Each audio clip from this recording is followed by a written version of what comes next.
এটা কি বস্তু তোমরা কি জানো? এটা হচ্ছে ড্রাগন ফ্রুট। স্পেন্সার্স থেকে কিনলাম, 45 টাকা দাম। জীবনে প্রথমবার খেতে চলেছি, সুতরাং ভাবলাম কেননা তোমাদের সঙ্গে পুরো ব্যাপারটা শেয়ার করে নিই। জানতাম না, ইউটিউবে টিউটোরিয়াল দেখেছি নর্মাল ড্রাগন ফ্রুটটাকে এমনি করে কেটে নিতে হয়।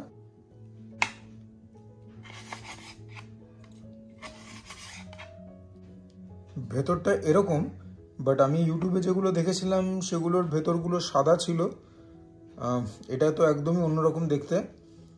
বাইরের স্কিনটা খেতে নেই, এটাকে স্কুপ আউট করতে হয়, করে খেতে হয়। ভেতরের যে পাল্পটা থাকে সেটাকে এইভাবে স্কুপ আউট করে নিতে হয়। এবার যেটুকুন আমি জানি, এটা হচ্ছে বাইরের কাভারিংটা, এটা খাওয়াটা স্বাস্থ্যকর নয়। ভেতরের পার্টটা হচ্ছে এরকম, অনেকটাই বিটরুট গোছের দেখতে। তবে আমি ইউটিউব টিউটোরিয়াল যেগুলো দেখেছিলাম সেগুলোর মধ্যে কিন্তু সাদা রঙের ছিল, তার মধ্যে কি বলবো সিডসগুলো ছিল, তো দেখতে অনেকটাই অন্যরকম ছিল। এটা কিন্তু দেখতে একদমই অন্যরকম। আর আমি যে ব্যাপারটাকে টাচ করছি, টেক্সচারটা তোমরা কি দেখতে পাচ্ছ? সিডগুলো কিন্তু রংটা হচ্ছে বিটরুটের মতো। আমি ইউটিউবে যখন দেখেছিলাম সেটার রং ছিল সাদাটে। বেশি কথা না বাড়িয়ে প্রথম কামড়টা বসিয়ে দিই। কোনো একটা ফলের সঙ্গে স্বাদের তো একটা মিল আছে, কিন্তু কিসের সঙ্গে ঠিক বুঝতে পারছি না। সেরকম মিষ্টি নয়, হতে পারে এর থেকেও বেশি মিষ্টি ড্রাগন ফ্রুট হয়, বাট ঠিকঠাক খেতে আর কি, আহামরি কিছু না। মানে আমাকে যদি আরেকবার অপশান দেওয়া হয় যে 45 বা 50 টাকা দিয়ে একটা ড্রাগন ফ্রুট কেনো, আমি হয়তো কিনবো না, কারণ আমি স্বাদ সেরকম কিছু পাচ্ছি না। বাট হ্যাঁ, এটা একটা নতুনত্ব এক্সপিরিয়েন্স। খেতে কি বাজে? একদমই না, কিন্তু সেরকম কোনো স্বাদও নেই। হতে পারে যদি এটার মধ্যে আরও মিষ্টতা পেতাম তাহলে হয়তো আবারও কিনতাম, আবারও খেতাম। মিষ্টি আছে, মাইল্ড, হালকা টক ভাব রয়েছে, মানে খুব মাইল্ড ফ্লেভার আর কি। চলো, এর থেকে বেশি কিছু দেখাবার নেই, বলবারও নেই। আগের থেকে মা অনেক ভালো আছেন, কিন্তু এখনও তো যাকে বলে 100% ফিট হয়নি। ওর জন্য রান্নাঘরে ঠিক যেতে দেওয়ার ভরসাটা পাচ্ছি না। তার উপরে ওই যে ব্যাপারটা বলেছিলাম ভেসোভেগাল সিনকো, তো আমাদের স্থানীয় একজন ডক্টরকে দেখাই, উনিও খুব এফিশিয়েন্ট, বলাই বাহুল্য।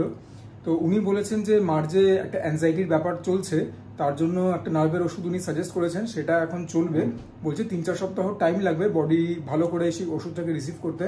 After that she will slowly বা স্টেডিলি গেইন কনফিডেন্স। তারপর উনি রান্নাবান্না আবার সবই করতে পারবেন, যে সাধারণ জীবনযাপন সেখানে ফিরতে পারবেন। কিন্তু এখন কটা দিন একটুখানি মারও রেস্ট চলছে, যেটা কিনা মার এখন আর পছন্দ হচ্ছে না, বিকজ মোটামুটি 1 মাস মতো হয়ে গেল মা সেরকম কোনো কাজ করছেন না। তো জীবনে একটা ভ্যাকিউম তৈরি হয়েছে। বাট যাই হোক, অনেকদিন তো বাড়ির খাওয়া দাওয়ার ব্লগ তোমাদের দেখাইনি। কালকে একটু নতুনত্বভাবে একটা ব্লগ দেখাবো, যেখানে কিনা রান্নাবান্নাটা মূলত আমি করব। মা আমাদের দাঁড়িয়ে দাঁড়িয়ে সব বলে দেবে রেসিপি কীরকম হবে বা না হবে। বাট হ্যাঁ, রান্নাটা মোটামুটি আমিই করব। আর কি রান্না করব দেখে নাও। Yes sir, mutton. এখানে আনুমানিক 300 গ্রাম মতো মাটন রয়েছে। তার মধ্যে টক দই দেবো কতখানি বলো, জোরেই বলো। 2 চামচ। এরকম 2 চামচ টক দই দেবো। আর দেবো না, ঠিক আছে। লবণ কতটা দেবো বলো? এই যে 2 চামচ। এরকম ভাবে এরকম উঁচু উঁচু করে ছোট চামচের 2 চামচ লবণ দেবো এখানে। এতটা? এটা কিন্তু অনেকখানি আছে। মা বলছেন লাগবে যখন তখন দিয়ে দিই। এখানে 1 স্পুন, একটা ছোট চামচের 1 চামচ হলুদ গুঁড়ো। আর এটা হচ্ছে লাল শুকনো লঙ্কার গুঁড়ো, এটা কিন্তু কাশ্মীরি নয়, এটা মা বললো দিতে 1.5 চামচ। এতটা?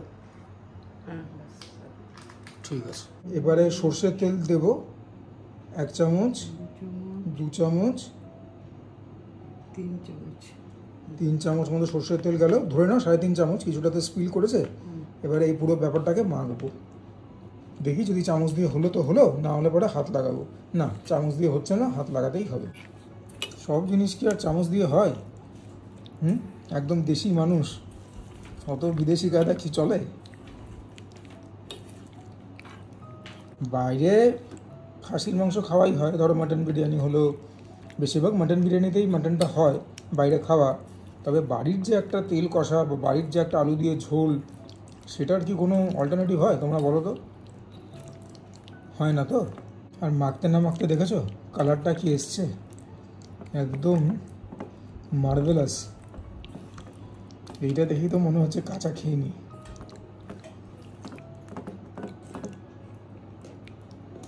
আজকে দুপুরবেলা জমিয়ে তো একটা ভুড়ি ভোজ হবেই। মাংসটা কাল রাত্রেই ম্যারিনেট করে রেখেছি, তোমাদের সঙ্গে সেটা শেয়ার করেছি কীভাবে ম্যারিনেট করলাম। বাট সকালবেলা এতদিন জলখাবার কিছুই হচ্ছিল না। মানে আমি বলছি উইকেন্ডের কথা, ধরো রোববারের কথা। রোববারে মা আগে করতো অনেক কিছু, লুচি তরকারি বিভিন্ন রকম জাতীয় সুস্বাদু খাবার। তো মাকে এখনও অতটা রান্না করে যেতে দিচ্ছি না, বলতে গেলে একদমই দিচ্ছি না। তো আজকে চলো টুক করে একটুখানি বউবাজার মোড় থেকে গিয়ে কিছু কিনে আনি। মার জন্য অল্প কিনবো, আমার জন্য অল্প কিনবো, জমিয়ে খাওয়া হবে। বাড়িতে এসে একটা অমলেটও বানাবো। কথা বলতে বলতে আমরা বউবাজার মোড়ে পৌঁছে গেলাম। এখান থেকে আমরা রাস্তাটা ক্রস করব, করে বাদিকে যাব, ওই দিকটাতে যাব।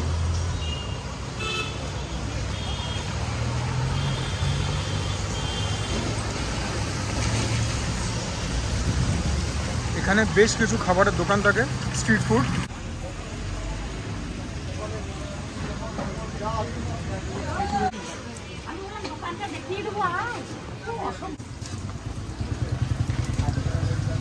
লাচ্ছা পরোটা নিচ্ছি, চারটের দাম 20 টাকা।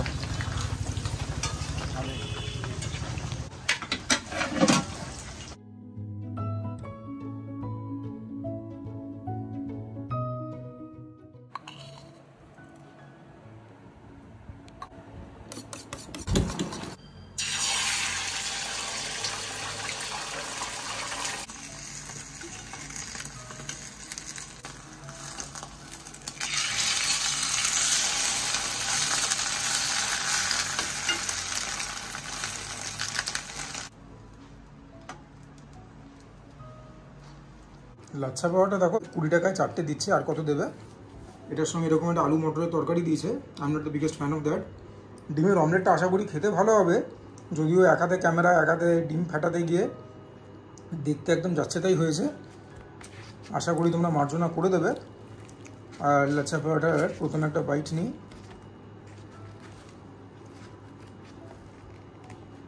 একটুখানি টাফ আছে, খেয়ে দেখি কীরকম। রিয়েলি টাফ, কামড়াতে যথেষ্ট এফার্ট নিতে হচ্ছে।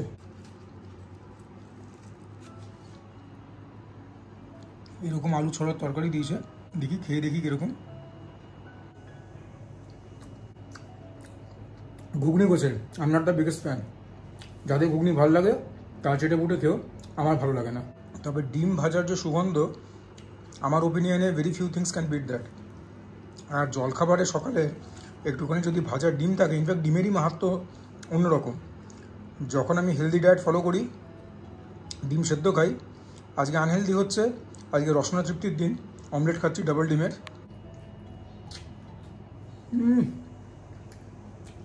অল্প আদা কুচি দেওয়া হয়েছিল, লঙ্কা কুচি, লবণ। আমি পেঁয়াজ টমেটো দিয়ে ব্যাপারটাকে গ্যাঞ্জাম করি না, ব্যাপক।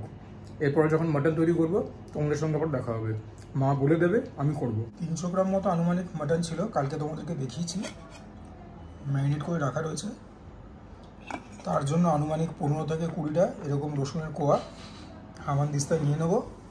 আর আদা ছিল অ্যাবাউট 1 ইঞ্চ, 1 ইঞ্চি মতো। আমাদের আদা রসুন একদম থেতো করা হয়ে গেল। শিলনোড়াও ছিল, বাট এইটা অনেক বেশি কনভিনিয়েন্ট আমার জন্য। আশা করি দেখতে পাচ্ছ 1.5খানা মিডিয়াম সাইজ পেঁয়াজ কুচিয়ে রাখা রয়েছে মাটনের জন্য। আমরা রান্নাটা সর্ষের তেল দিয়ে করব। বড় চামচের 3 চামচ তেল দেওয়া হচ্ছে। তোমরা যদি মনে করে থাকো, তোমাদের যদি মনে থাকে তাহলে জানবে যে কালকে ম্যারিনেশনের সময় মোটামুটি 2.5 চামচ 3 চামচ ছোটো তেল দেওয়া হয়েছিল, ছোটো চামচের তেল দেওয়া হয়েছিল সর্ষের তেল। গরম তেলে এবারে পেঁয়াজটা দিয়ে দিলাম। 1.5খানা মিডিয়াম সাইজের কুচনো পেঁয়াজ, এটা এবার ফ্রাই হবে। মিডিয়াম টু লো ফ্লেমে পেঁয়াজটা ভাজা হবে।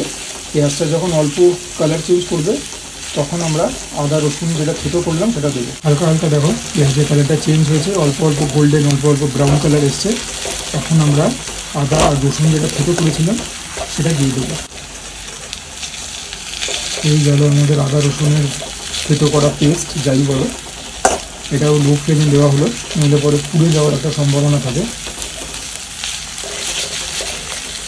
এবারে যতক্ষণ না কাঁচা গন্ধটা যাচ্ছে ততক্ষণ আমরা এটাকে ফ্রাই করে নেব। এবারে আমরা এখানে দিচ্ছি কাশ্মীরি মির্চ, ছোটো চামচের 1.5 চামচ দেবো। আবারও মনে করিয়ে দিই, আমাদের মাংসের পরিমাণ কিন্তু অ্যাপ্রক্সিমেটলি 300 গ্রামস।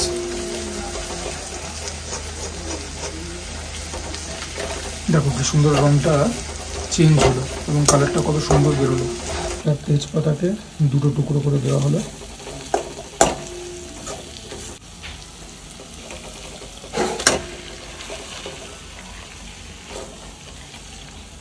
একটুখানি গরম জল দিয়ে ধুয়ে নিচ্ছি মাংসের পাত্রটা, এই জলটা এর মধ্যে যাবে। আমরা একটা তেল কষা মতো প্রিপারেশন বানাবো, ঠিক আছে? এটা কিন্তু আলু দিয়ে ঝোল হচ্ছে না। ইনিশিয়ালি একটুখানি ফ্লেমটা বাড়িয়েছি, ওর জন্য এখানে দাঁড়িয়ে থেকে মাঝে মধ্যে মাংসগুলো করে এপিট ওপিট করতে হবে।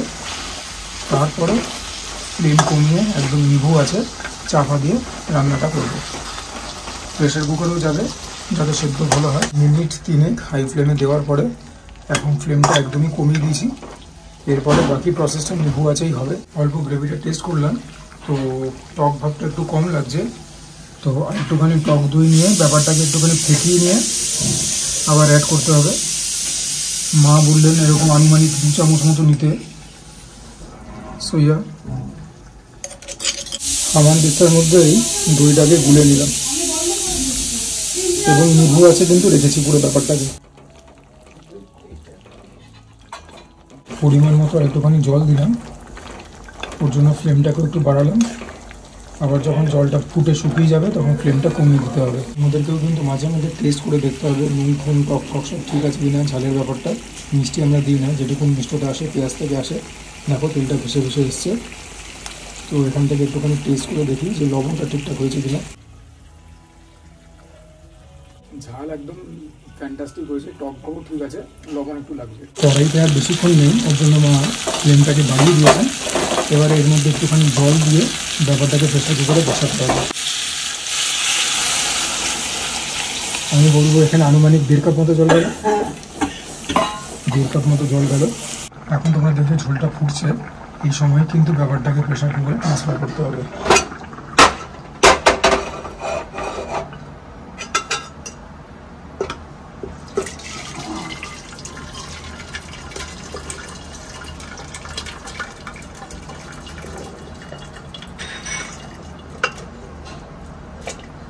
এই প্রেসার কুকারে মুখ বন্ধ করে বসিয়ে দিলাম, এখন এটা হাই ফ্লেমে থাকবে। এখন শুধু সিটি গোনা কাজ, 6খানা সিটির পরে খুলে দেখবো কি অবস্থা, কিরকম সেদ্ধ হয়েছে বা না হয়েছে, তারপরে অবস্থা বুঝে ব্যবস্থা। মাইক্রোফোনটা একটুখানি চার্জে বসিয়েছি, তো আওয়াজটা একটুখানি অ্যাডজাস্ট করে নিয়ে একটু 19-20 হতে পারে। রান্নাবান্না মোটামুটি কমপ্লিট হয়ে গেছে।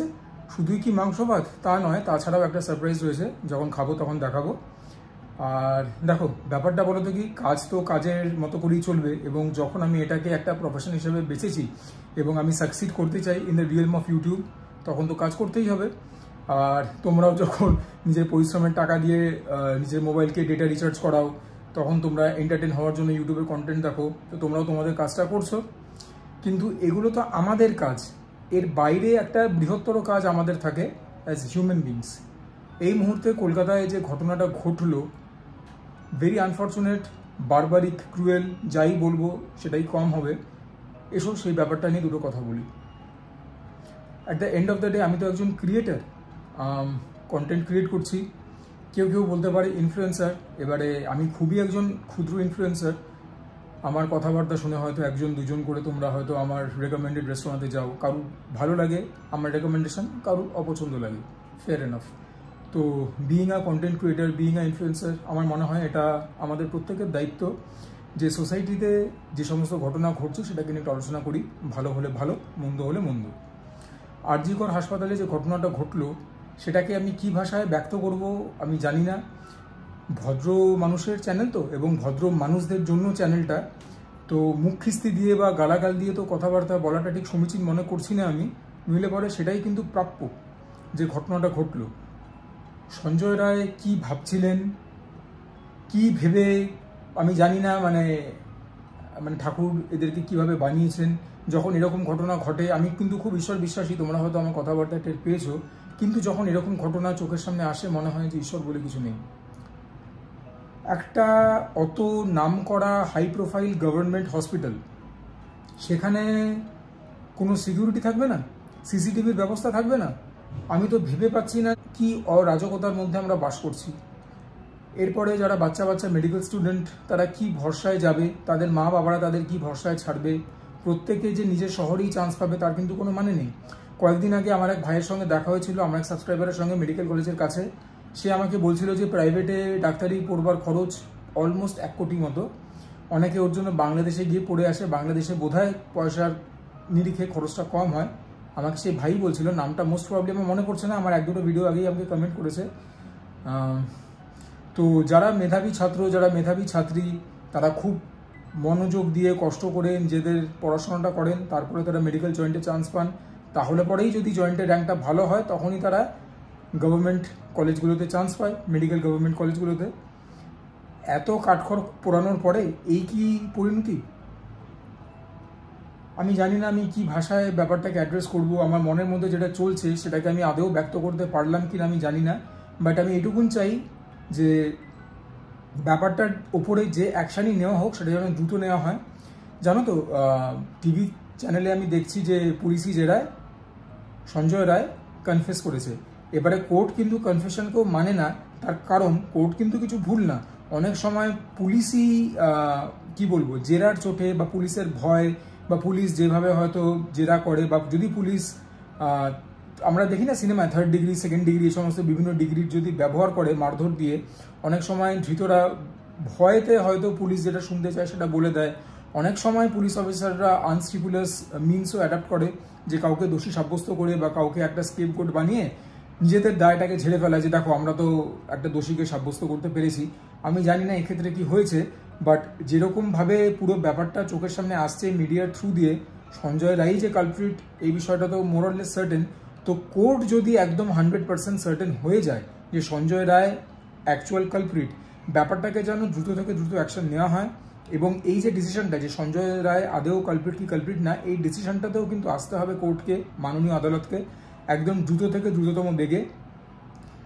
যার পরিবারের মেয়েটি গেল, তাদের যে কি গেল সেটা তো বলে বোঝাবার ভাষা আমার নেই, কিন্তু আমি জানি না মানে আমি কি বলছি, কিন্তু অ্যাকশনটা না ইমিডিয়েট হওয়া দরকার। তাহলে দুটো জিনিস হবে, একটা মেয়েটির পরিবার কিছুটা হলেও সোলেস পাবে, আমি জানি না পাবে কিনা, বা তাদের ক্ষততে কিছু মলম পড়বে কিনা, I have got no idea.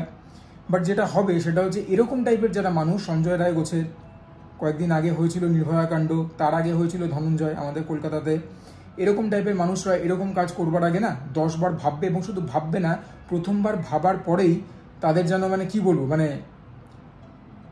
তাদের যেন অবস্থা খারাপ হয়ে যায়, এমন পানিশমেন্ট হওয়া দরকার। এইটা কিন্তু চলতে দেওয়া যায় না। আমরা নিজেদেরকে একটা ডেভেলপড নেশন করতে চাইছি, আমরা একটা ডেভেলপিং নেশন, আমরা $5 ট্রিলিয়ন ইকোনমি বলে নিজেদেরকে মানে ক্লেম করি, আমরা $10 ট্রিলিয়ন ইকোনমি হতে চাই। Everything is Gucci, everything is fair and fine, but এই জিনিসগুলো কিন্তু বন্ধ হওয়া দরকার। আমি কয়েকদিন আগে, বোধহয় মাসখানেক আগে, মুম্বাইকার নিখিলের একটা ভিডিও দেখছিলাম, যেখানে কিনা একজন বিদেশি নিয়ে এসেছিলেন ইন্ডিয়া ট্যুর করতে, মোস্ট প্রবাবলি আগ্রাতে বা অন্য কোথাও, তার গ্যাং রেপ হয়, তারপরে সে সেখান থেকে এসকেপ করে পুলিশে গিয়ে পুরো ব্যাপারটা ইনফর্ম করে।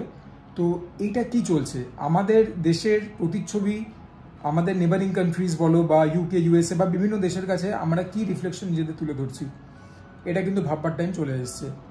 আমাদের অ্যাকশন দরকার, এবং আমাদের দ্রুত গতিতে অ্যাকশন দরকার, এবং যদি দোষী সাব্যস্ত হয়ে যায় সেই দোষী সাব্যস্ত হওয়ার ব্যাপারটাও দ্রুত গতিতে দরকার, এবং যদি হয়ে যায় we want nothing but capital punishment, এবং যদি তার থেকেও চরম কিছু হতে পারে আমাদের সেটা দরকার।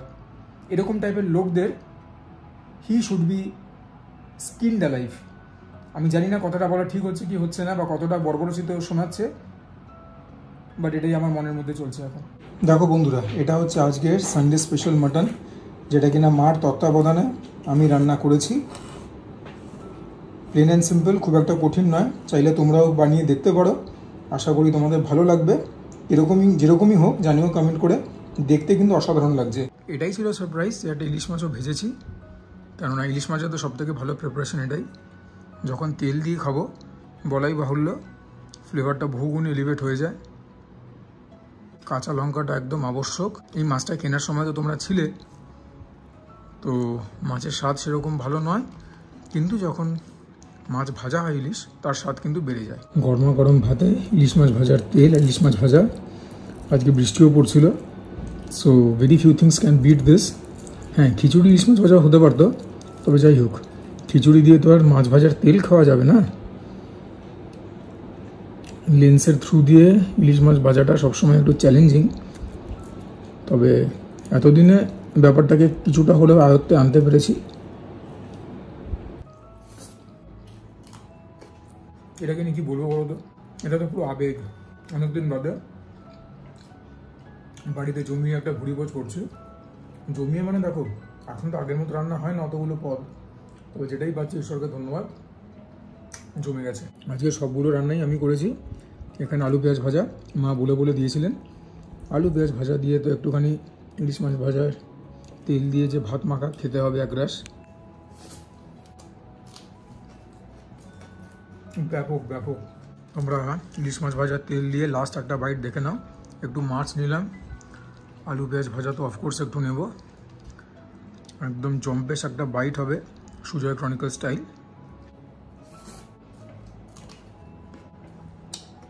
অ্যাজ ইউজুয়াল মুখের মধ্যে ফ্লেভারটা পার্টি করছে, আর এই স্বাদকে বর্ণনা করব কত বড় ব্লগার এখনো হয়নি আমি।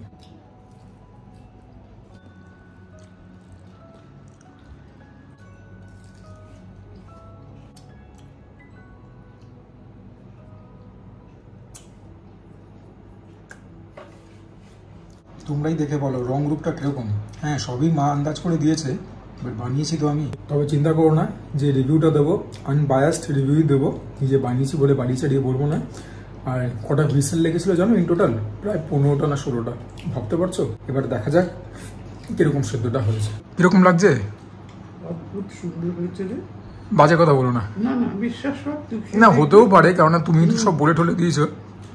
আর তোর হাতের প্রথম রান্না, যাই হোক আমি বলে দিলেও ঠিক মতো সেটাকে করা, আর তুই করেছিস আমি খাবো না, এটা তো হতেই পারে না। ঠিক আছে, খুব ভালো হয়েছে। দেখা যাক নিজের হাতের রান্না খেয়ে কিরকম লাগে।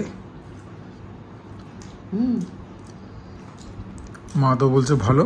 তোমাদেরকে শুরুতেই বলেছিলাম যে এটা তেল কষা, সুতরাং এর মধ্যে আলু যাবে না, ঝোল হয়তো আর একটু নিতে হবে। রংটা কিন্তু একদম ফ্যান্টাবিউলাস বেরিয়েছে।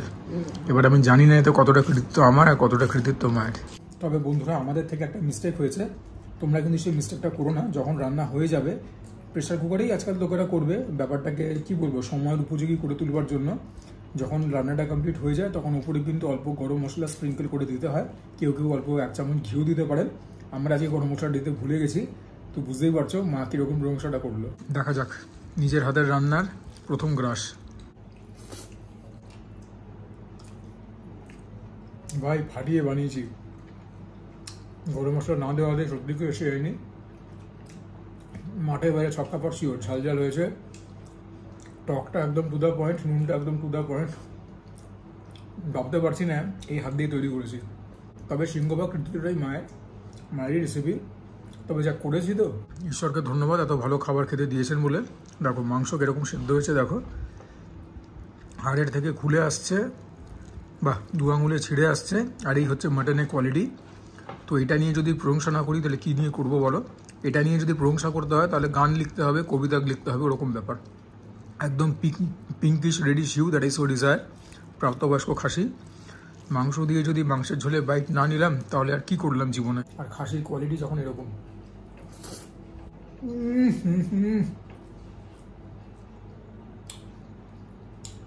দুঘর হয়েছে, দুঘর। যে 3টে জিনিস আমার জন্য স্ট্যান্ড আউট করছে, ঝালটা, নুনটা আর টকটক ব্যাপারটা, যেটা টক দই থেকে এসছে, জমে ক্ষীর একদম। একটুখানি আলু পেঁয়াজ ভাজা নেব, যেটা কিনা আমি করে থাকি, সেটা দিয়ে একটা গ্রাস নেব। তোমাদের কারোর জন্য দিস মাইট বি স্যাক্রিলেজ, কিন্তু আমার ভালো লাগে। দিব্য। লাস্ট একটা বাইট দেখো, যেখানে অল্প আলু পেঁয়াজ ভাজা যাবে, অল্প মাংস যাবে, সব সমেত জম্পেশ বাইট, সুজয় ক্রনিকল স্টাইল। প্রিপারেশনটা হয়েছে অতুলনীয়, ফাটিয়ে দিয়েছি মা আর আমি মিলে। এটা কিন্তু যৌথ প্রয়াস, আর কিছু বলবার ভাষা নেই। জাস্ট খাবারটা শেষ করে তোমাদের সঙ্গে কথা হবে।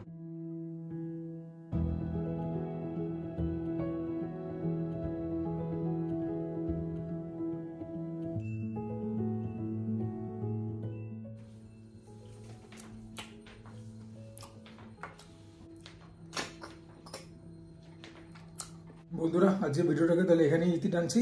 আশা করি ভালো লাগলো এই ব্লগটা। কিছু মনের কথা বলবার দরকার ছিল, সেটা তো বলতে হতোই। এই জিনিসটাকে নিয়ে মানে কি বলবো আর, মানে it is high time that we should take some actions that are going to be so severe. যেরকম কাজ করবার আগে যেরকম বললাম, মানে লোকেরা প্রথম ভাবনাতেই যেন তাদের মানে রক্ত জল হয়ে যায়। কেননা দেখো দুবাই ফুবাইতে মানে ব্যাপারটা এতটা স্ট্রিক্ট যে ওখানে লোকেরা কিন্তু দরজার দিয়ে আমি শুনেছি যে লক অ্যান্ড কি করেও যায় না, মানে দরজা লক করেও কোথাও যায় না, এতটাই সেফ। এই সমস্ত ঘটনা তো ওইসব দেশে ভাবাই যায় না। আমাদের দেশেও আইনটাকে কিছু কিছু ক্ষেত্রে এতটাই স্ট্রিক্ট করা দরকার বলে আমি মনে করি। আর বাকি খাওয়া দাওয়া তো চলতেই থাকবে। এনিওয়েজ, যদি ভিডিওটা ভালো লাগে তোমাদের প্লিজ ভিডিওটাকে লাইক করো, চ্যানেলটাকে সাবস্ক্রাইব করে আমার পাশে দেখো। প্লিজ নেভার এভার ফরগেট, তোমাদের কন্ট্রিবিউশন ছাড়া, তোমাদের সাপোর্ট ছাড়া কোনোদিন কোনো ক্রিয়েটার কিছু হতে পারে না, specially for someone like me who is still struggling and trying to make it big in the realm of YouTube. এটা আমার 3rd ইয়ার। সাবস্ক্রাইবার সাকুল্যে 4000, দুর্গাপুজোর আগে 5000 সাবস্ক্রাইবার ক্রস করতে আমাকে সাহায্য করো। যখন সাবস্ক্রিপশনের কথা উঠলোই পাশে একটা বেল আইকন থেকে সেটাকেও প্রেস করতে ভুলবে না, so that whenever I upload a new video তার ইনস্ট্যান্ট নোটিফিকেশন তোমরা পেয়ে যাও। আর যদি কোনো কারণে আমার কন্টেন্ট তোমাদের অপছন্দ লাগে, কিচ্ছু করবার দরকার নেই। আর যে কথাটা আমি সবসময় বলে থাকি, চুটিয়ে খাওয়া দাওয়া করছো করো, তার সঙ্গে ওয়ার্কআউটও করো, because that is imperative for a good health.